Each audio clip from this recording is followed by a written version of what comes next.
All I need is 10 more minutes, 10 more minutes. Right, I'll show you how to start shingling. I have snapped a chalk line 270mm up from the edge of our roof. Our shingles are 320mm wide, which gives us a 50mm overhang.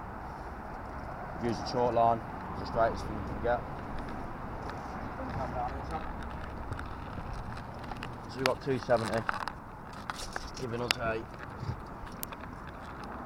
45mm overhang. Must be a bit thinner, these tiles. Shows the edge of the roof here, son. We've got a 19mm roof board, 50mm batten, 11mm OSB. We've got 50mm insulation inside there. We've got membrane on top of our roof boards, just as a fail safe.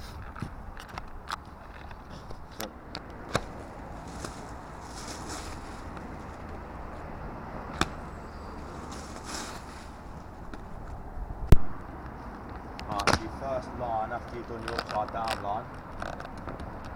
Some of them come with starter strips. I prefer to use the tile upside down, that's just me. But your first tile, half a tab off. Save this for later because you might need it down the other end. This one goes the right way up. Flush to the edge of your roof. On the nail line. Notice how you've got this seam here. You don't want to have that exposed. You need to cover that every time. We have this shingle this way round, connected to this one. Still following our line again. You notice that this full tab here covers this half line here. That's the correct bond. The tile after this will be, again, flush to the edge of your roof. Make sure you line the bottoms up with the row before it. Fire that down. Missed that one.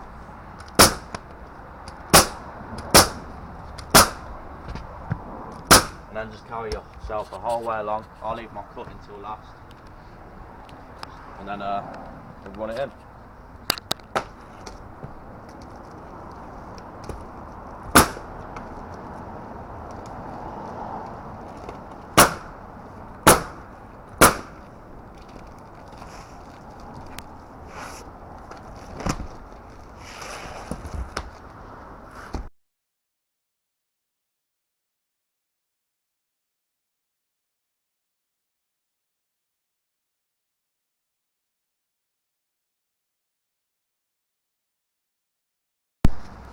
We are using 19mm roofing coil nails, quite a large head on them, to fire our shingles down with. Our friend here, that geezer from years and years, is getting a load stripped forwards in advance. These they're tar backed. I mean, it's about 12-13 degrees here, and they're relatively tacky already. Once they're down on top of each other, a little bit of solar heat, and they go off. Just to demonstrate what I mean. I mean, this has been warped on a little bit, but I don't know if you can hear this. But they're relatively sticky already.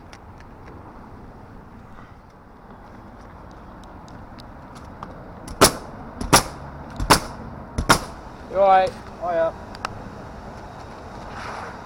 Yeah.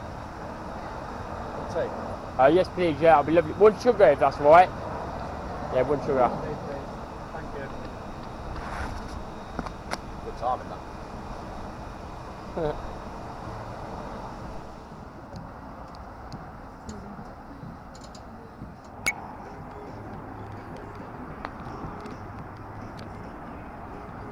One thing that does make sense, little time saving tip I probably should have done at the start, to be fair. You know you're going to use a fair few of these all the way up here. So I like to put myself a load in advance. All the sound quality is going to be like in this video. There's a main road right next to us. Yeah, get yourself a load cut, get yourself ahead, and it stops you losing your, what's the word, rhythm? Yeah. So at this end, we'll carry on half bond all the way up. When you start your second side, you don't want to start that end, you want to start the same end, both sides of your roof, keep all your cutting to that end, and that can be done last because you're going to put in a diagonal pattern, and filling is just rinse and repeat really. I know not everybody has a gun to fire these, but if you do need them, they are 19mm roofing nails and they're selling tool stations, screw fix, B&Q, that kind of place. They're only cheap, they're a lot cheaper than these, I'll tell you that. So as you can see, there's a pattern forming down, all the way down. Basically what you do is you just literally, ignore that, I haven't done that bit yet, so it needs cutting in. But you'll just tile, tile, tile, tile, and you'll just follow yourself all the way up to the ridge. So turn around. Yeah, you just follow yourself all the way up here to the top. Once you get to the top, you're gonna have to start cutting yourself in down at the bottom. So every time you put a cut in down there, it'll enable you to move a new line up here. Cut, line, cut, line. Nice and simple. So I need to put my bottom section in. Bottom. It's going to be that one. I like to put them long. Similar to this. Making sure they are right. Check one on line there.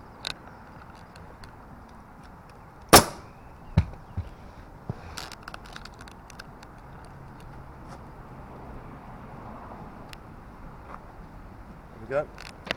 Put your next one in out of the, hopefully a little bit of the car. No, too small. That one was too small at about time and a half, so we got that up there. That's rubbish. Save that for the other side. Like that. Check you on your line. Nail just there, so that it just pull away when you cut it. Trim that nice and flush. And that'll enable you to put another sheet down and head right back up there again. A lovely little bit of English weather. It's actually hailstoning.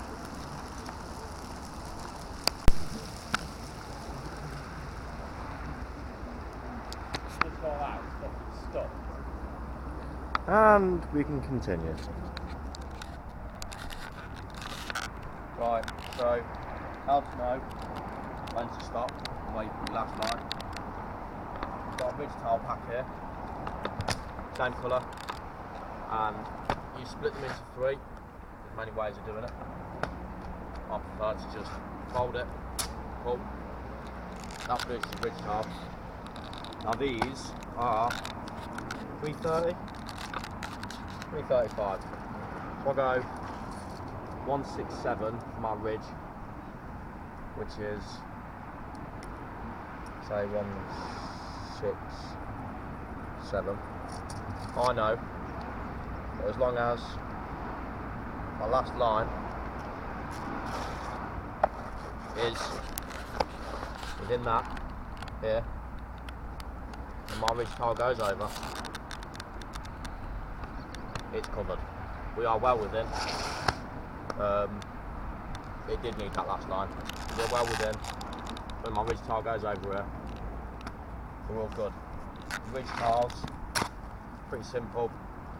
Start from a direction where there's likely to be less wind. I'm probably going to start at that end this way. I use the string line at 165 that end, 165 this end, snap it in the middle, and that'll be the line I follow with my ridge tiles, again against the prevailing wind direction.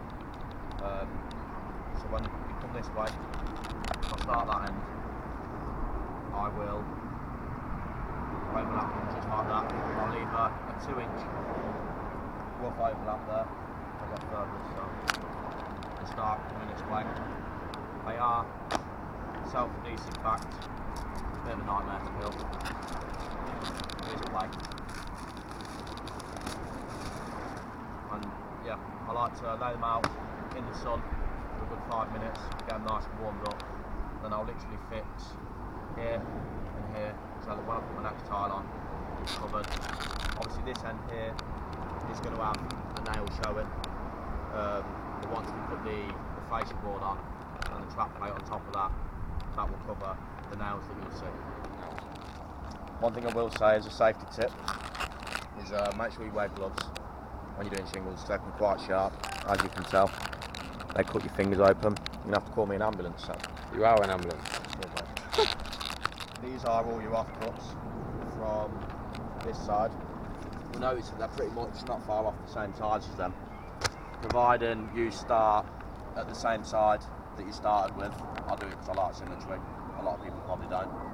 But providing you start off at the same side that you started this side on, you'll be able to use all of these as your cuts for this end, which minimises waste.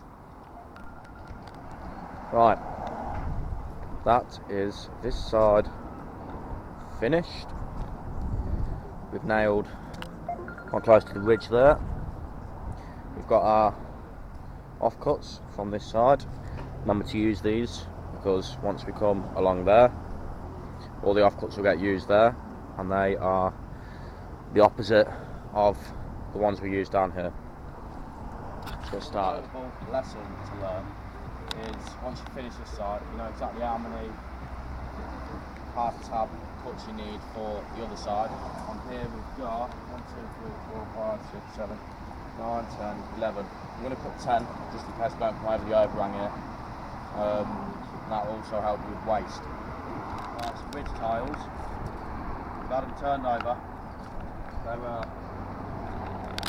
getting tacky, I'll be warm soon.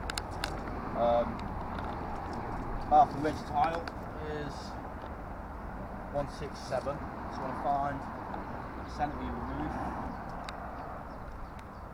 You want to go 167, just there.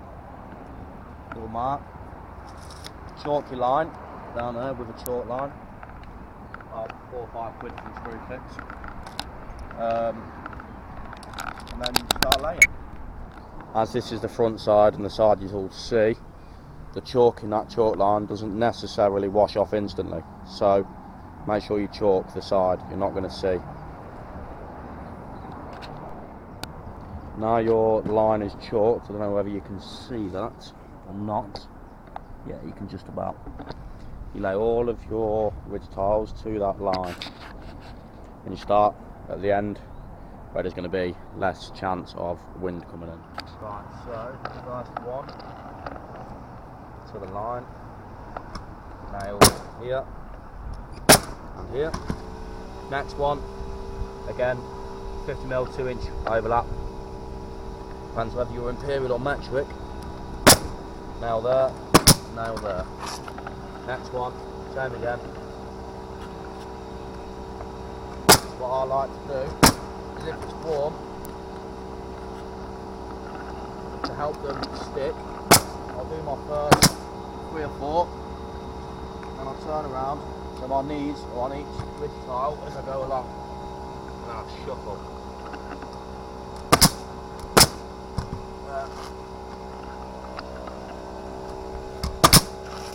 Fairly quick process.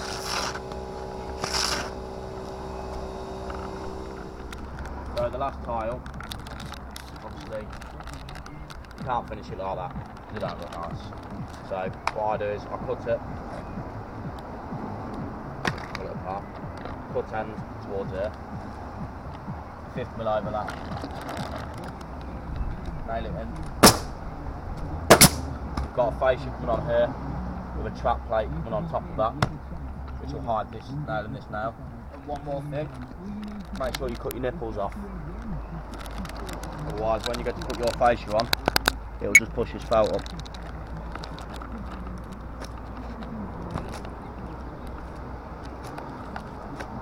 What I like to do when it's warm is when I'm finished, I'll walk down the line, just stand on them, make sure they're nice and stuck down. In the winter, you want to get a heat gun to help these stick down, because if not, they're going to blow off. You end up having to either come back if it's your house or the customer's house, you end up having to come back and replace all of them. Today's Shingle roof. Thanks for watching. If you're new, subscribe, like. If I missed anything out, put it in the comments below. Pretty quick at replying. Thanks for watching.